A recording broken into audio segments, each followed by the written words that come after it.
Assalamualaikum warahmatullahi wabarakatuh. Pada pertemuan kali ini kita akan membahas mengenai supply chain. Supply chain ini berasal dari dua kata, supply yang artinya pasokan dan chain yang artinya rantai.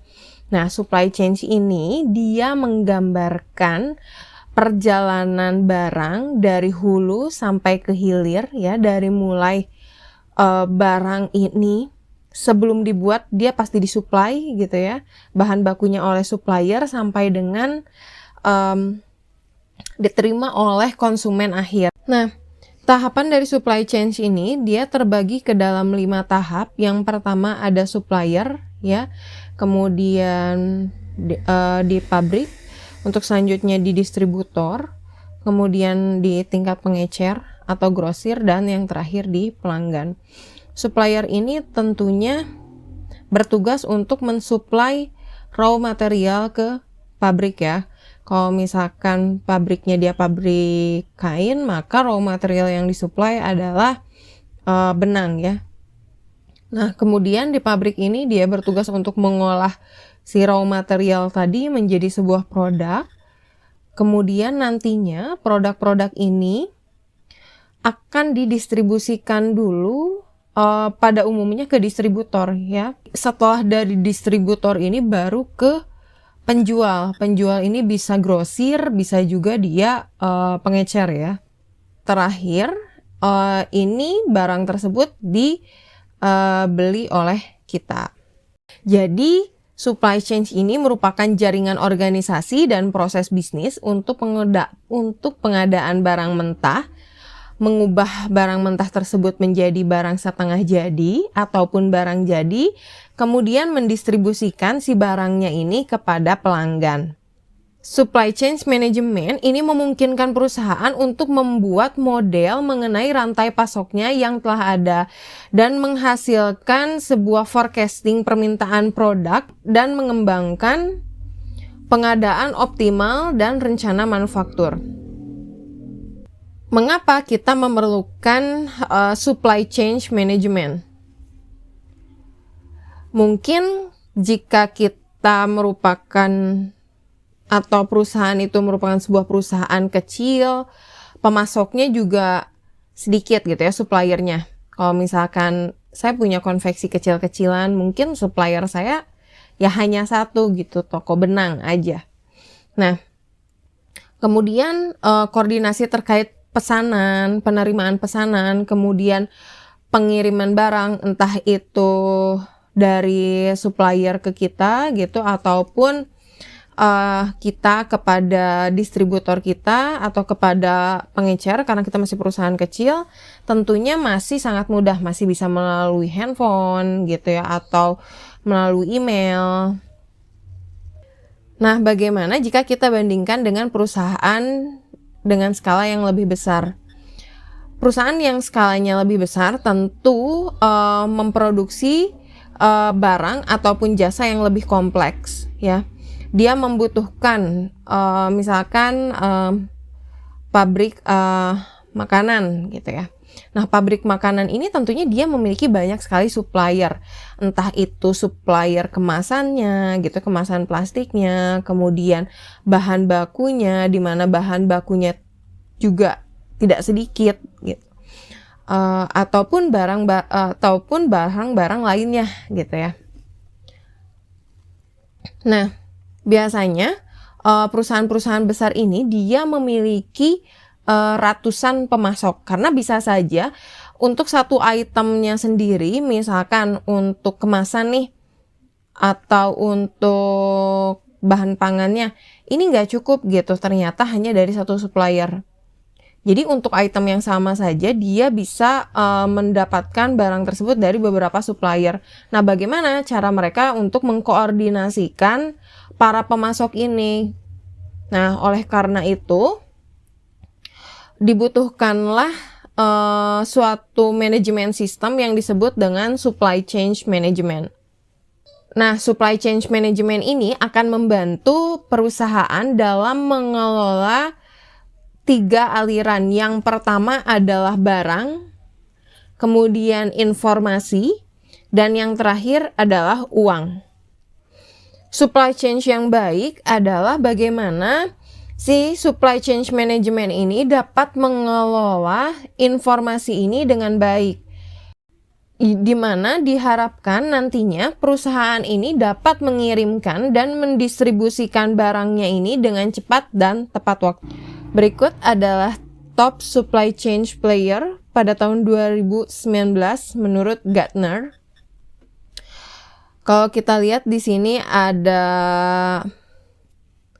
grup Colgate, kemudian Inditex, di mana yang di dalamnya itu ada Zara dan kawan-kawannya, Massimo dan lain-lainnya.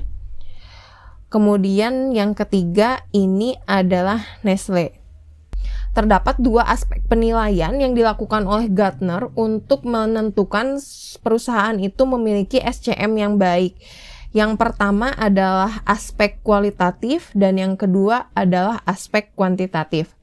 Pada aspek kualitatif, Gartner melibatkan 50% expert judgment untuk menilai apakah suatu si supply chain management ini baik atau tidak. Mampu tidak si supply chain ini mendistribusikan barang dengan cepat dan tepat waktu. Nah, yang kedua tadi ada kuantitatif. Pada aspek kuantitatif, aspek penilaian ini dia terbagi ke dalam 3 kategori. Pertama ada turnover ratio dari inventory-nya, kemudian return on asset, dan yang terakhir adalah growth revenue atau pertumbuhan pendapatan. Kita bahas dulu. Yang pertama adalah turnover ratio dari inventory. Nah, di sini Gartner mengukur kecepatan per putaran barangnya. Jadi dia mengukur seberapa cepat sih barang mengalir dari inventory ke sales ya. Inventory yang tinggi tapi salesnya rendah, maka turnover ratio-nya akan jadi rendah. Inventory di sini maksudnya stok barang ya. Jadi jika stok barang di gudang kita ini terlalu besar tapi penjualannya ini rendah, maka turnover ratio-nya ini menjadi rendah. Sebaliknya, jika inventory-nya ini tidak terlalu besar ya, tidak terlalu banyak, tapi dia mampu mendatangkan revenue atau pendapatan yang tinggi, maka turnover ratio-nya ini akan menjadi tinggi. Yang selanjutnya adalah penilaian return on asset. Nah, jadi di sini dilihat aset yang nilai yang baik ini jika aset yang kecil tapi dia mampu menghasilkan revenue yang besar. Ya, jadi misalkan dengan keadaan kita hanya memiliki mesin sedikit gitu ya, tapi kita mampu membuat si mesin-mesin kita ini berjalan secara efektif gitu sehingga menghasilkan revenue yang tinggi. Yang selanjutnya adalah pertumbuhan pendapatan. Di sini dipastikan bahwa produknya ini selalu ada di pasaran ya, mudah kita temukan. Jadi produknya ini saat kita cari ya ada gitu. Kadang-kadang kan mungkin kita misalkan dulu nih waktu pas masa-masa pandemi awal-awal sempat di pasaran itu nggak ada gula gitu ya, di mana-mana itu kita susah banget untuk mencari gula kemasan gitu ya. Nah berarti produknya ini nggak ada di pasaran. Kenapa gitu bisa seperti itu? Berarti kan ada sesuatu dengan rantai pasoknya. SCM yang baik tentunya yang mampu mendeliver barang ini secara tepat waktu sehingga nantinya akan menciptakan sales atau penjualan yang tinggi. Pada saat demand-nya ini tinggi, mampu nggak perusahaan untuk memproduksi lebih banyak gitu. Jadi mampu nggak perusahaan mengikuti ritme pasar yang meningkat dan mampu mendeliver barangnya ini tepat waktu. Selanjutnya, kita akan masuk ke dalam ciri-ciri supply chain management yang baik. 5 aspek yang harus dimiliki oleh supply chain. Yang pertama adalah reliability atau keandalan. Jadi di sini keandalan di sini adalah si supply chain ini mampu menciptakan kualitas yang sesuai dengan ekspektasi pelanggannya. Dalam hal ini bisa dibilang contohnya adalah tentunya pelanggan kita ingin barang itu terdeliver kepada kita secara on time ya. Jadi mampu nggak si supply chain ini mengkoordinasikan itu sehingga barang itu terdeliver dengan tepat waktu kepada konsumen. Yang selanjutnya adalah responsiveness. Nah, di sini mampu nggak si supply chain ini membuat perusahaan ini mampu memenuhi orderan dari pelanggan. Dia jadi harus responsif. Yang selanjutnya adalah agility, flexibility, dan adaptive. Jadi mampu nggak si supply chain management ini beradaptasi dengan lingkungan. Misal saat demand-nya rendah, berarti dia harus menurunkan kapasitas produksi. Sebaliknya, jika saat demand-nya tinggi, mampu nggak supply chain untuk memberitahu bahwa dia harus menaikkan kapasitas produksinya. Yang keempat adalah proses efisiensi atau biaya rendah. Jadi mampu tidak si supply chain management ini untuk mengefisiensikan pembelian raw material ya untuk proses produksi. Karena nantinya tentunya dengan dia mampu memetakan gitu ya pemasok-pemasok mana sih yang harga raw materialnya ini lebih murah gitu ya tentunya dengan kualitas yang sama. Saat mereka bisa mendapatkan raw material yang lebih murah tapi kualitasnya bagus, tentunya nanti revenue mereka juga akan meningkat. Yang kelima adalah aset productivity. Jadi mampu tidak si supply chain ini mengenerate revenue yang besar dengan aset yang kecil. Aset di sini bisa mesin-mesin ya, mesin di pabrik ataupun sumber daya manusia yang mereka miliki gitu ya. Nah, dari kelima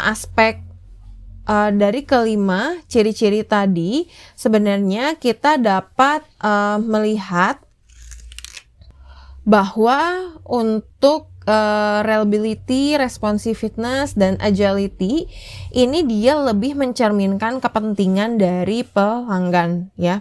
Jadi mampu tidak bahwa barangnya ini di-deliver secara on time gitu. Terus orderan saya kira-kira bisa dipenuhi sama si supplier nggak ya? Nah, untuk proses efisiensi dan aset productivity tentu ini lebih mencerminkan kepada kepentingan perusahaan. Perusahaan berharap tentunya mereka dapat mendeliver value kepada customer dengan cost yang serendah mungkin. Proses SCM sendiri ini terbagi ke dalam 5 tahap ya. Yang pertama adalah planning ya. Yang kedua adalah procurement, kemudian production, distribution, dan yang terakhir adalah return handling. Nah, pada proses planning ini si supply chain ini akan dieksekusi berdasarkan rencana produksi, pengiriman, dan pembelian ya. Maksudnya di sini adalah pembelian raw materialnya tadi untuk proses produksi. Nah, yang kedua adalah procurement. Jadi di sini bagaimana si supply chain ini mampu mengolah input atau bahan baku yang diperoleh oleh si perusahaan ya. Jadi raw material yang tadi udah dibeli ini bagaimana sih si supply chain-nya ini mengelolanya ya. Kapan kita harus restock dan berapa banyak sih kita harus membeli bahan bakunya. Nah, yang selanjutnya adalah production. Jadi di sini si supply chain juga mengatur gitu bagaimana pembuatan produk dari bahan baku menjadi barang setengah jadi. Selanjutnya adalah distribution. dia juga harus mampu mengatur proses aliran barang dari pabrik ke distributor sampai dengan ke konsumen tingkat akhir. Kemudian yang terakhir adalah return handling. Nah, saat ada barang-barang yang reject gitu ya, atau terjadi barang-barang yang cacat atau sudah kadaluarsa, nah bagaimana gitu cara si supply chain dalam menangani hal-hal seperti ini. Nah, ada juga yang mengatakan bahwa fokus dari proses CRM ini sebenarnya bukan terbagi ke dalam 5, tapi hanya terbagi ke dalam 2, yaitu physical process ya, dan market mediation. Jadi pada physical process ini lebih ke bagaimana cara mereka mengelola bahan baku, kemudian sampai mendistribusikannya kepada pelanggan. Nah, yang kedua ini market mediation. Jadi bagaimana mereka ini mampu memproduksi barang sesuai dengan keinginan dari pasar gitu ya. Jadi apa nih yang tren gitu di pasaran, nah itulah yang akan mereka deliver. Baik, itu saja penjelasan saya mengenai supply chain. Mohon maaf jika masih ada kesalahan. Sampai bertemu di pertemuan berikutnya.